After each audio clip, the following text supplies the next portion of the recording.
If everyone has access to these AI tools, it's going to raise the bar of creativity. That raises the bar that studios like Future Deluxe need to then differentiate ourselves even further. It changes the way that we need to approach projects. Rather than at the moment, you do this big pre-production, you decide exactly what you're going to create, and then you create it. Actually, AI might, in the future, be more akin to documentary making. When you're creating a documentary, you create a framework, but then you shoot what's happening. Okay, so today I'm thrilled to welcome Andy Hopkinson. He is executive producer at Future Deluxe, and I'd describe Andy as an AI enthusiast. Definitely has a passion for cutting edge technology. And Andy, you've worked at some of the biggest, most recognizable studios in our industry. You had your beginnings in Mercedes-Benz, but you've worked at Media Monks, Territory Studios, and now you're at Future Deluxe. I just thought it might be interesting to start by asking you, what do you think made you successful and what keeps you passionate? Yeah, really interesting question.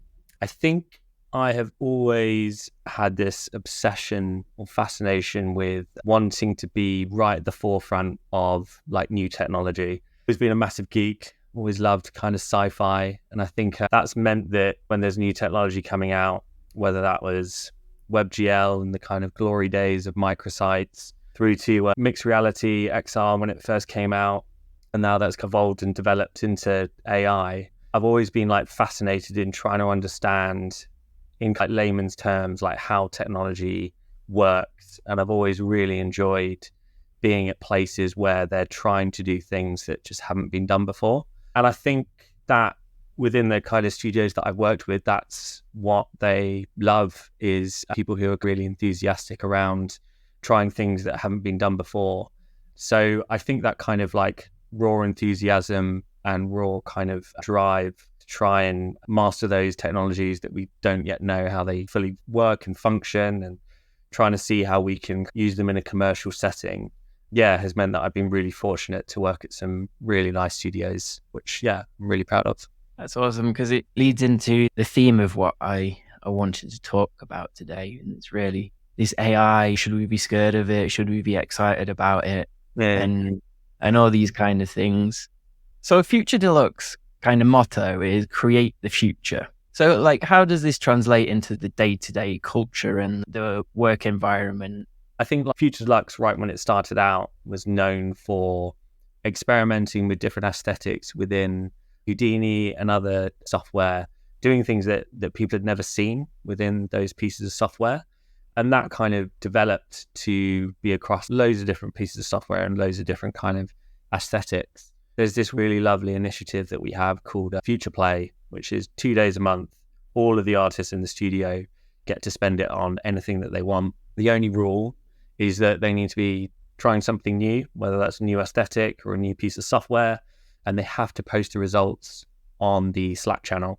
So we've got this absolutely incredible Slack channel that's just full of all these like weird and wonderful different aesthetics and different experiments that people are doing. And it just means that it's like such a fantastic initiative. I think there's like variants of it across the kind of across the design industry, but I don't think any that works particularly as well as this. And it just means that we've got that kind of, rather than people getting stuck in a rut, and rather than people getting kind of experts in one thing, but then getting a little bit worried or scared about trying out new things, it means that there's this constant initiative to get people to try things they haven't. And so it means that when we get weird and wonderful briefs that use technology in a new way, we've got an entire studio that wants to see what they can do and see how they can develop it. I think it also means that we get really interesting briefs where brands want us to, say, take their brand guidelines, but like push it in a different direction, because they know that we love experimenting and love looking at about how things might work in the future. The reason, I particularly love it is because that completely matches with what I've always loved doing, which is doing things which you're not sure, kicking off a project and you're not 100% sure where it's going to end or how you're going to, what the end deliverable is going to be. And it perfectly matches what the team love doing here, which is, fantastic.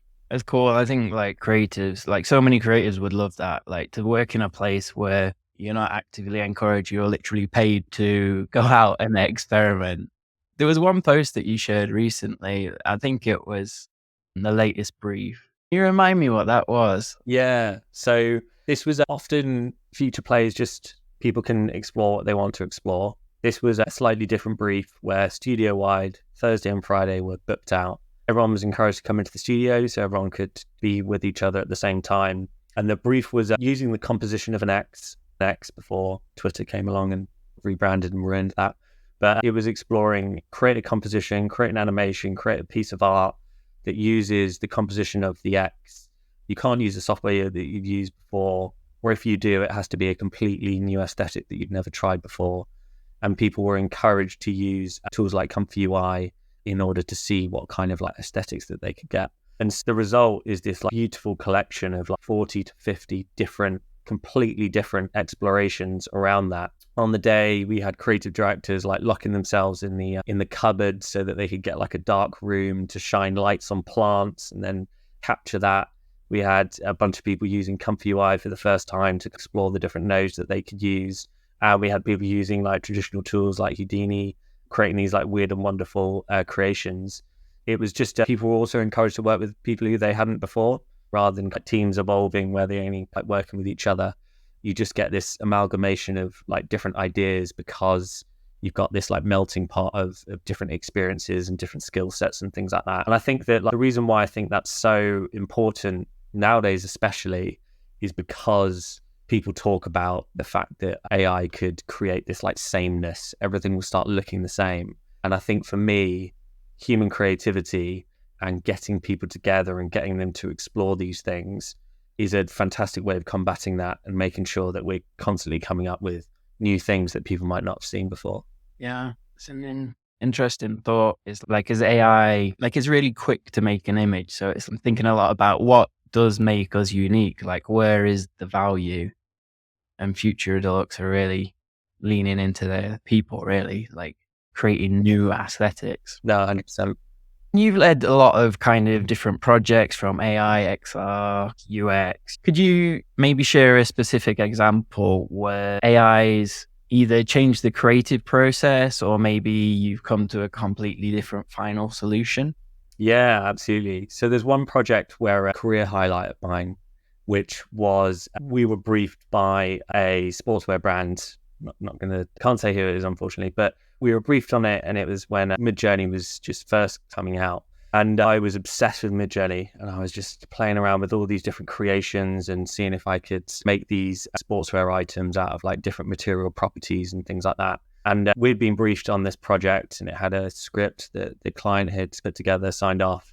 And we put together this deck, which was my creations, and we had a creative director who'd been looking at things as well, to just tell them like, these are some interesting explorations that we've done that are a little bit different to what you've sent us, but we think are really relevant. And we had the VP of design on that call, and they were just like blown away by these different creative explorations, and ended up taking the brief back in-house to like, rewrite the script to bring in some of these elements that we had created. Now, for me as a producer, I've been a producer project manager my entire life. For me to get the tools that allow me to have a kind of creative input in something like that was absolutely incredible, and it'll be something that I'll remember forever. It was really great. But I think more recently at Future Deluxe, we made this project called Playtime with Bernie. We launched it a few weeks ago, and that's a really lovely project where we've essentially integrated AI tools into existing pipeline. So rather than trying to, I think lots of talk within the AI space at the moment is AI taking over people's jobs, replacing the whole process and all this kind of thing. We're really firm believers in the fact that actually the best results you're going to get is when you take the power of AI, you use it as a creative tool, and you implement it within an existing workflow. You can retain the kind of control that you get from traditional tools, but you get the creative exploration that AI tools are really good at. So within this project, it started off with illustrations, really beautiful illustrations of different shapes and colors and things like that. Those shapes were input into software, into Photoshop, and then we trained our own data set on Stable Diffusion to create loads and loads of different versions of these shapes. Those shapes were then put into Houdini. We made them 3D, we gave them textures, and then those different shapes were mapped onto this creature we created, who's lovingly called Bernie. And then that was itself put into Unreal Engine, and we created this world in this kind of short film. What I think is really lovely about that is the fact that there's no way we would have got to that end creative result if we hadn't have used the power of Stable Diffusion to create these like weird and wonderful shapes. But if you just used AI tools, you might be sitting there pressing like generate and just waiting for these different things to happen. By inputting it into Houdini, by putting it into Unreal Engine, we retain that control, and we're able to keep that narrative control, which I think is really important. That's really interesting. And you picked up on a point. So producer, so you're managing clients, dealing with a strategy, you're not so much on the creative tools. AI, like in the project that you mentioned, you were able to get what you had in your mind, the strategy that you had in your mind, and make it visual. Exactly, yeah. And I think I guess it's why it's so easy for me to be so excited by these tools, because I think one of the posts that I've written is around the kind of democratization of creativity. And that's what I feel like AI is enabling. People who, myself, have been in these absolutely incredible creative companies, and now there are tools that actually allow me to visualize, as you're saying, things that I've imagined and everything like that, rather than crudely explaining it to a creative director who's desperately trying to understand what I mean. And I think that that's really exciting. And yeah, I think there's some really exciting possibilities there. Yeah, I think that AI, we might see like a merging of roles. Like I mentioned slightly. So what's the high value thing? If working in Photoshop on 10 hours on one image isn't the high value thing when you can render it anymore, what is the real creative value, and what do people come to like top companies like Future Deluxe for? And I think it's probably the strategy. Would you agree? I think it's a really interesting question. I think there's a few different ways that I think it could unfold. I think that firstly, I think that if everyone has access to these AI tools, I think it's going to raise the bar of creativity. When it does that, if every single brand in the world is using the same tools, then everyone's going to look exactly the same.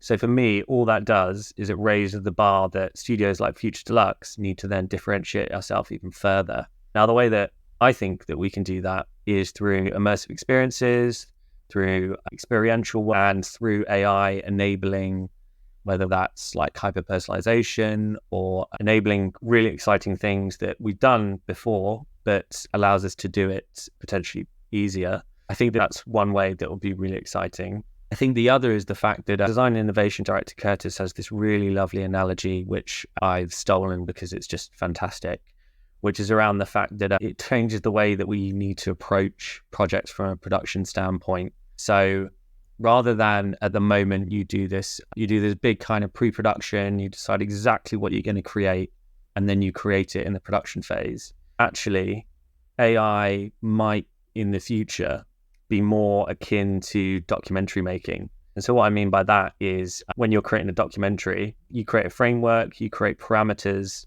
but then you shoot what's happening. You're not telling people to do a specific thing.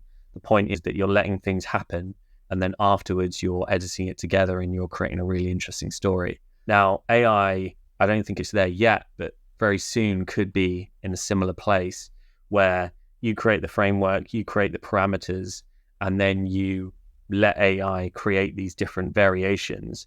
And you can then afterwards, once you have all of that different content, you can then edit that together in a really interesting way. So I feel like whichever route we go down, I really feel like human creativity and human interaction is going to be as important as it was. I think the tasks that are like extremely repetitive, I think that those will likely quite quickly go. But in what we're doing in the kind of design industry, when you need to set yourself out from the crowd and everything like that, it's still going to be the people behind the tools, in the same way that when there's this digital revolution, rather than doing everything by hand with animation and things like that, there's still an enormous amount of team that are used in CG animation and things.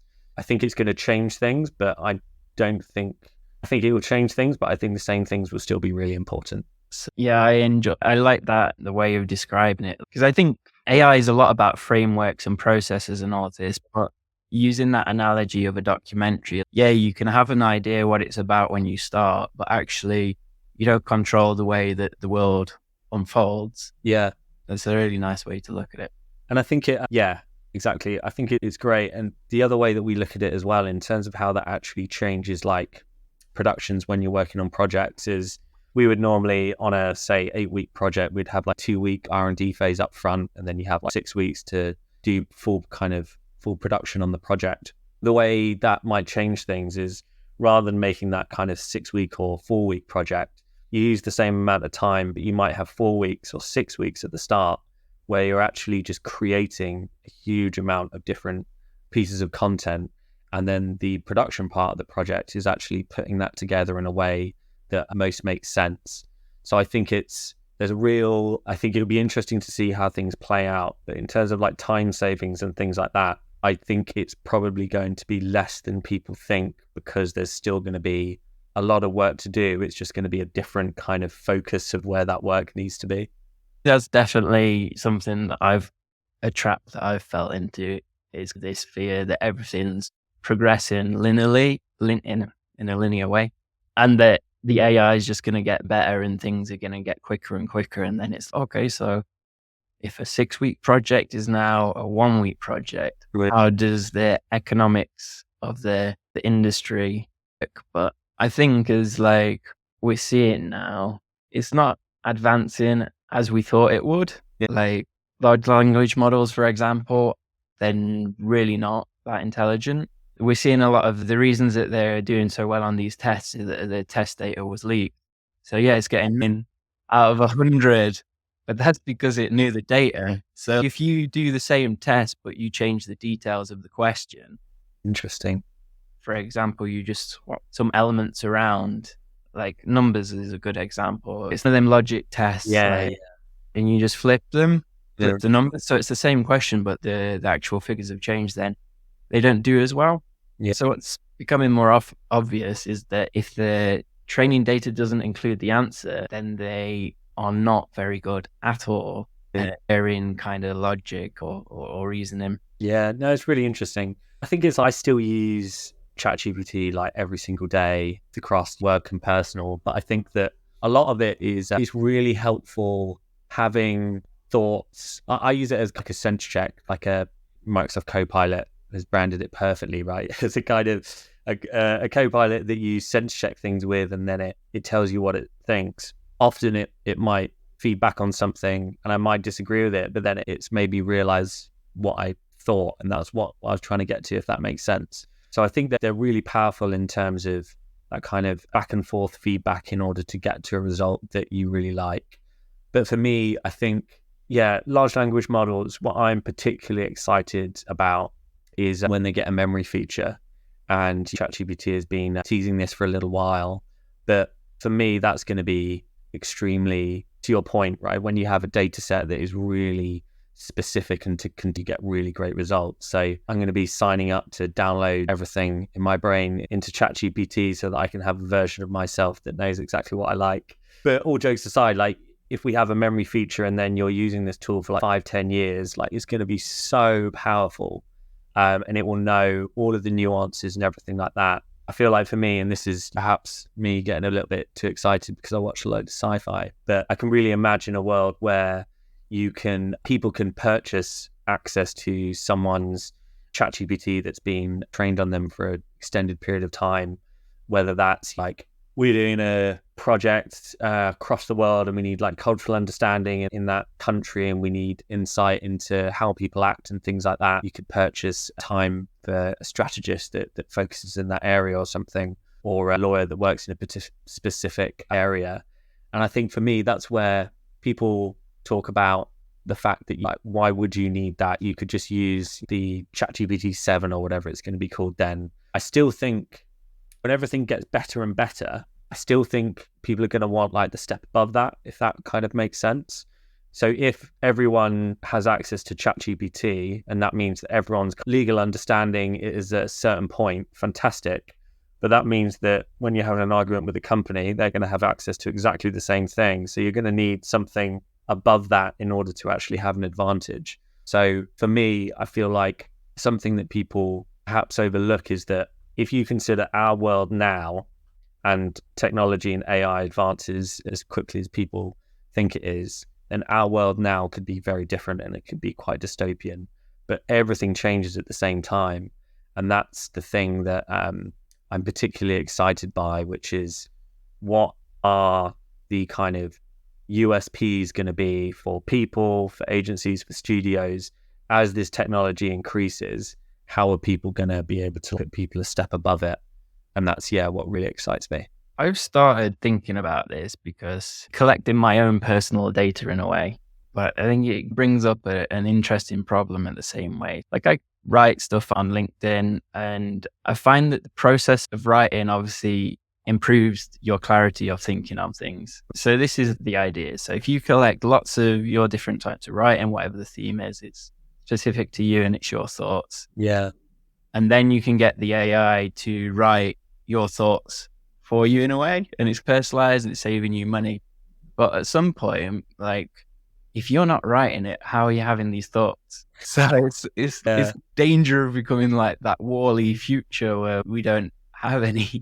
But so that's a really interesting point, right? I feel like maybe if there was a test and it was a blind test, I would do bad on this. But I feel like you can spot AI written content on LinkedIn a mile away. It's like it's written in a specific way, and it just like it makes my blood boil. And you can just tell that it doesn't feel it doesn't, especially if you know the person, you can tell that it doesn't feel as if it's written from them. So I feel like people get more and more accustomed to. I just reading today, ChatGPT now has a tool where they can do 99% certainty around whether ChatGPT has written the piece of work, and they're thinking about whether they want to release it or not. But I think as people, I see lots of stuff on LinkedIn where people are like, posters taken off and people are commenting up being like, oh, did ChatGPT write this? Like I can spot it a million miles away. So I feel like that's going to become more and more prevalent and people are going to become better at spotting that kind of thing. But I think the way that I think LLMs are particularly good is like the latest thing that I've started doing is I put ChatGPT into voice mode and I just say, don't interrupt me. I'm going to give you a monologue of my thoughts around this thing. And then once I tell you to summarize it and like feed it back to me, it was on like a use case that I read on Reddit. And it's amazing. It's so good for those times when you're like, you've got a million thoughts in your head and you could write them all down, but that's going to take a decent chunk of time. And you just do it, and it really like nicely summarizes things. But I think like for me, I've never found ChatGPT particularly good at like writing posts because, and maybe it's like different for me because I haven't spent the time to give it loads of examples of how I write and things like that. But I feel like it's more of it ties into AI being a creative tool and not replacing. It assists me. It augments. It means that I can do things I can organize my thoughts in a better way, but it doesn't replace the creative thoughts that I have. It can't like replace writing an email for me or organizing, like writing a LinkedIn. It's really good for like research and it's really good for organizing my thoughts and giving me different versions and things like that. But then I still need to be the curator to go, this works, that doesn't work, this works, that doesn't work. So I think that there's still a human element there as well. Yeah, like I see it the same way. Like you can get amazing results, but you have to give it like the seed, the seed of the idea. If ChatGPT, even if you write a long prompt and you're asking it for the idea, it's obviously going to give you a generic, boring idea that doesn't resonate with you. But like you say, using it in the way that you speak it and then it organizes your thoughts, great. And I think like building on top of what you've got, say you've got an idea and then you can just be like, okay, give me the alternative opinion to this. And it like, exactly, can help you expand your thinking a little bit. Definitely. It lets you expand your ideas before you go out into the world with them, if that makes sense. It's like an internal sense check. That's the way I like to think of it. Yeah. Yeah, it's normally you just post it and see what happens. Yeah. Throw this idea out and someone will point out an obvious blind spot and you'll be like, oh, I'd know. Exactly. Yeah. Yeah. So sticking to this kind of theme of like data, something that used to worry me was like data's the new oil. All these huge companies access to huge data, and maybe they're going to come in and automate the design process with these vast amounts of data. And as smaller creatives or independent companies? Can we even compete with that? It's a really interesting question. I think that one way that I think could be potentially interesting is collaborations between similar studios or artists or things like that. I think that the way that if I try and think about if I compare it to something else, so paywalls within news, a relatively recent thing that has cropped up where various different news sources are now behind a paywall, whether a soft or hard paywall. Now, there are still blog posters who charge for access to their newsletter or access to a premium newsletter, and they still make a really decent living. There's a few kind of strategists who I know who do it through LinkedIn and that kind of thing. And so for me, it's if an individual is able to persuade people to spend £8 a month or £15 a month for interesting insights, that to me shows optimism around a particular artist or a particular studio being able to do something similar with the data that they're making. And I think it's I don't know how it's going to play out, but I'm really interested to see what happens. I feel like one of the things I've spoken about a few times is it feels like we're at this moment where Napster came around and it opened up the music industry, and it was extremely innovative, but it had no thought or care for kind of ethics or following the rules and everything like that. And they got sued into oblivion. And then Spotify comes out of the ashes and has taken its place as everyone's go-to music streaming service. So it's the way that I look at it is the technology is here to stay, but the platforms, it's TBC, right? If it comes out that there's truth to all of the different claims around data and everything like that, then it's going to be really interesting to see which of these platforms are going to be running in a few years' time. However, the challenge, and it's changed a little bit now, but the challenge that people who are so against AI that they don't want to have anything to do with it, missing the point that people are using Stable Diffusion as we are at FD to train our own data, and we're getting amazing results. Now, if people just take a complete blind spot to the technology, they're going to miss out on this leap that is happening. So I feel like I'm optimistic around the fact that there'll be a way that either artists and sources are going to be monetarily compensated for if their images and data is used. Google teaming up with Reddit and paying however many $1 million a year so that they're the only people now who can access Reddit's future postings, which is going to be incredible because the amount of stuff that you're looking to how to fix something or anything like that, you put Reddit at the end and you get the answer because people have been playing around with it.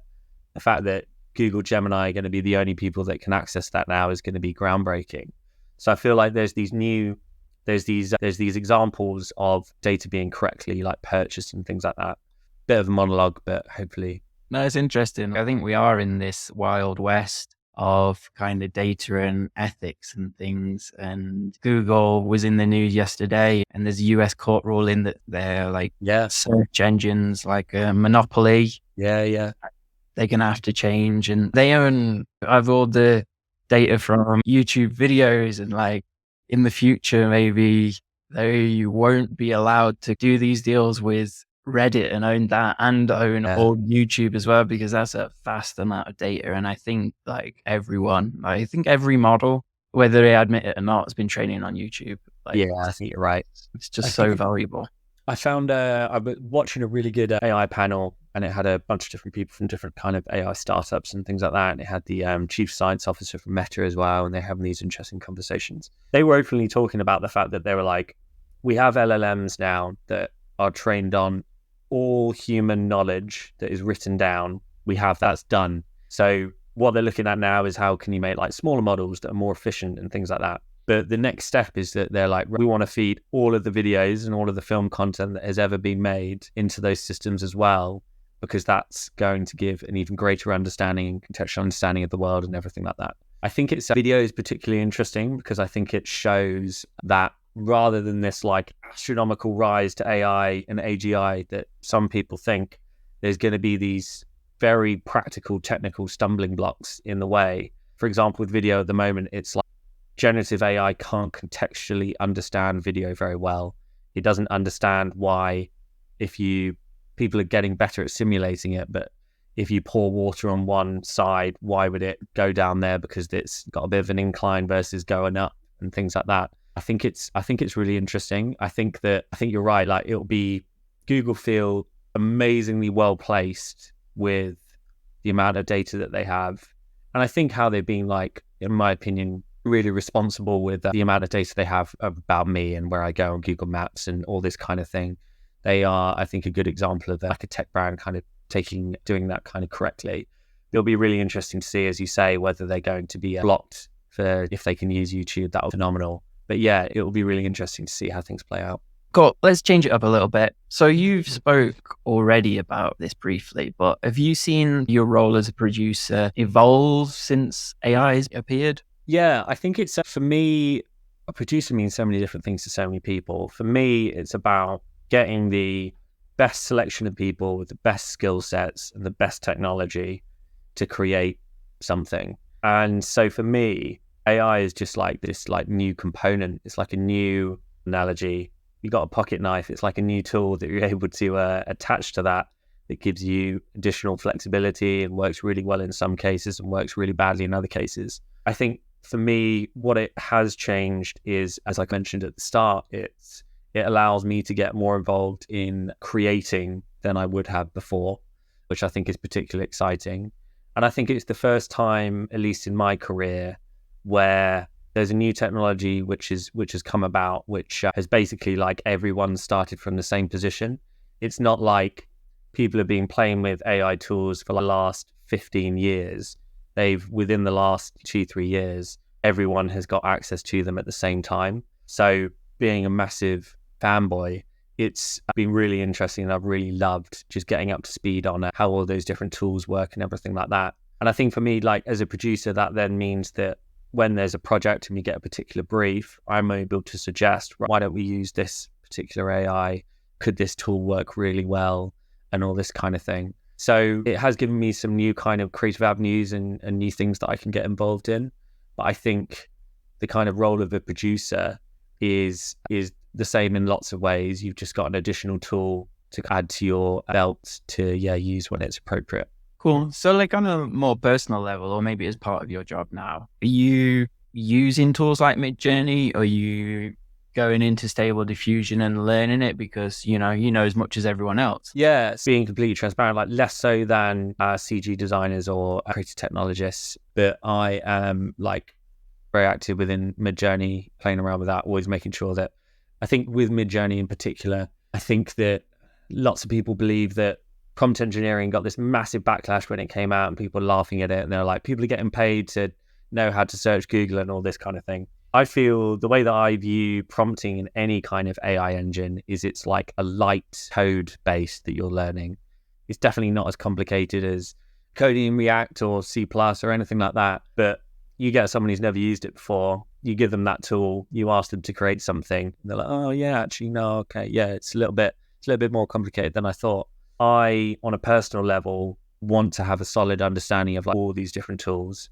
So whenever there's one out that I see and has particular interest, I'm always going on there, trying things out, seeing if it still has the same limitations as other tools, understanding, like, what the kind of strengths of it are. And yeah, I'm trying to, at the moment, get up to speed on Comfy UI. But I think what is really interesting, countering what I just said, where I was just like, yeah, everyone's at the kind of same starting point.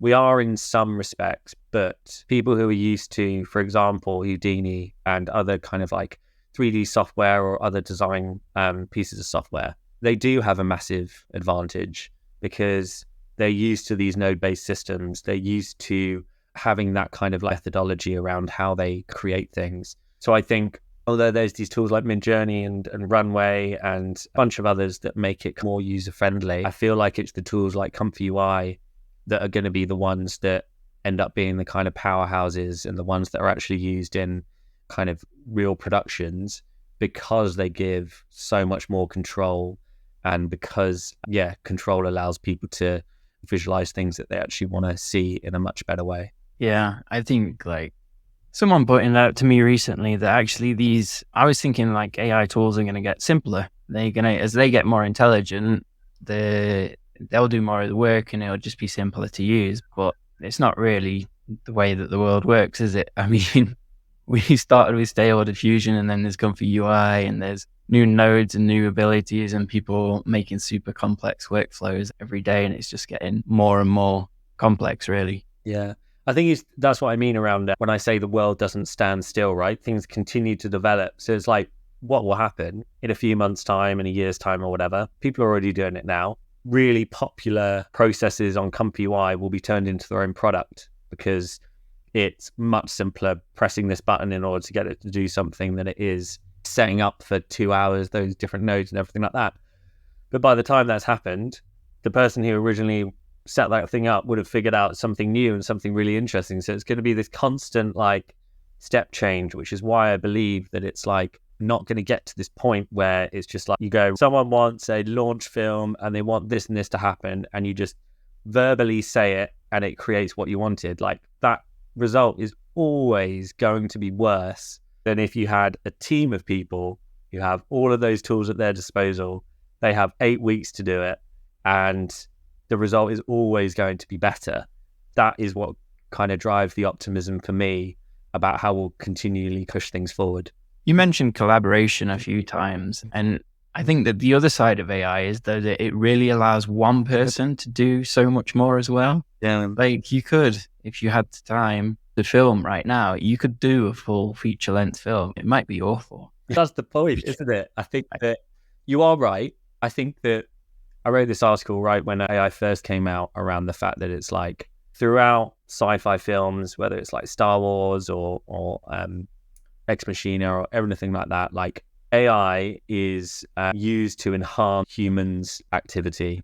I'm a massive Star Wars geek, right? So you got C-3PO and R2-D2 who, if they weren't there, then things wouldn't have been able to happen. I was about to go into a whole Star Wars story, and I was like, no, I'm definitely not going to do that. But the point being that these tools are just going to augment us and make us like better. But you could definitely get one person and there are people who are making incredible content already and it's just them. If you got that one person and you put them in a project team with 4 or 5 other people who are equally as skillful on those different tools, I believe that you will always get a better result than if they were just working by themselves creating something. And it's going to be really interesting to see whether that hypothesis comes out, because I think that if you take already, you have directors for a film, it is their vision that they're creating. Could you argue the fact that a director with that skill set could create a better film? I think not, because they're working with the DOP, they're working with the cinematographer, they're working with an enormous team who are pushing back on his ideas or her ideas. They are giving different ways that you could visually create that scene in different ways. You're having actors who are doing things that are slightly different, and then that shows like a slightly different way of doing things. And there's this amalgamation of all these different personalities working with each other that creates something fantastic. So it'll be really interesting to see whether that kind of hypothesis comes to play. But in my experience anyway, having people working together usually always creates a better result. Yeah, I think that's true. But I think also that just the democratization, the volume of people that are going to be able to do something on their own, then there's going to be like little superstars that appear or someone just with a unique idea. So it's what happens now. We have really individual specialists, and then we have the teams building great things as well. Yeah, 100%. Cool. So let's chat about the future a little bit. So how do you see the relationship between AI and creativity evolving in the next 5 to 10 years? Yeah. So I think AI is going to replace repetitive tasks. I think that's pretty much certain, which I think will be a positive because they're often the tasks that people don't necessarily want to do. I think it's going to raise that bar. I think it's going to mean that if everyone has access to those tools and you can create pieces of content in a more streamlined way, or the democratization of creativity as we were talking about, then what are people going to have to do on top of that in order to differentiate themselves? So for me, that's really exciting because I've always worked in the place where people are trying to differentiate themselves already. And some people do that through a really interesting idea for film or something like that. But I think what's particularly interesting for me is immersive and experiential ideas. So how can you make something evolve over time, or how could you make it so that everyone has a hyper personalized experience, or how could you make it that people are able to interact with the experience themselves and create something that they're particularly interested in. I think that AI is going to enable us to do things like that more easily, which is going to be particularly exciting. And I think, like I said before as well, I think it would change the kind of mindset. I think lots of the kind of conversations I've had on LinkedIn as well is the point that I make. Imagine kids of today, they're growing up and they're only going to know AI in the same way that, and I think that in doing that, they're going to look at the processes that we have now and think, why on earth do you do that? That is such a broken, old-fashioned way of approaching things when I can just do this. So I think it will spawn this like new way of thinking, whether that's in the kind of documentary kind of filmmaking analogy that I was using before, or if it's something completely different, because as much as I consider myself future focused and love AI and things, it might well be that I still have the blinkers on. I've still got all this kind of past luggage around how we approach things. So I think I would say that over the next 5-10 years, you're going to see people who have only ever worked with AI sprout up.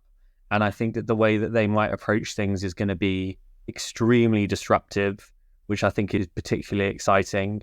But yeah, I think that's why also FD, this constant obsession with like experimentation and trying to break things and trying to do things in a new way should hopefully mean that we're within that kind of same space as well. Yeah, I think personalization's the one that we've been expecting for years, and I don't think we're seeing that yet. No. Like I saw a company working on, like they build websites, but it was going to be like, if you go to a website, it looks different to when I go to it. Yeah. Like it's generally built in a different way for each kind of a user. And that's an interesting thought, because if you're, I think of my parents, they're trying to book an Airbnb, for example. They might be looking for that website to serve them in a different way to someone who's maybe a little bit more savvy or digital kind of native.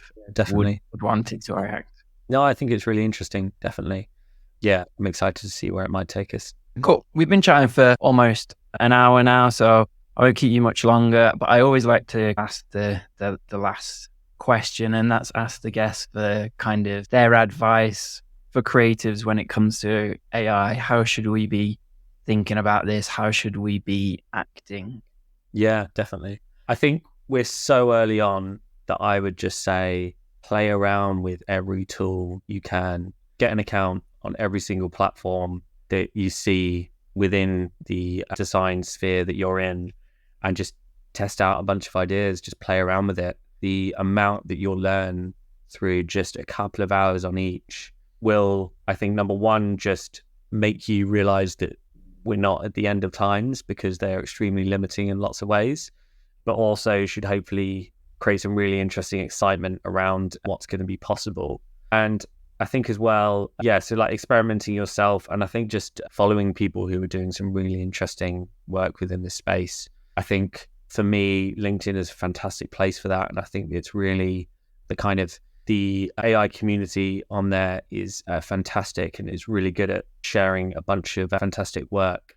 Doing that, you're going to get inspired by 3D animators and directors and filmmakers, and you're then playing with very like technical tools as well.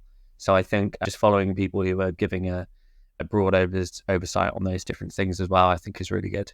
I think the point that you made earlier about the ethics is a good one. I think that's really, there's some people that are very passionate with good reason about the data being used and people not getting compensated. But it's here and it's coming, and maybe in the future, we're going to see that regulation come in. So yeah, it's interesting. Yeah, exactly.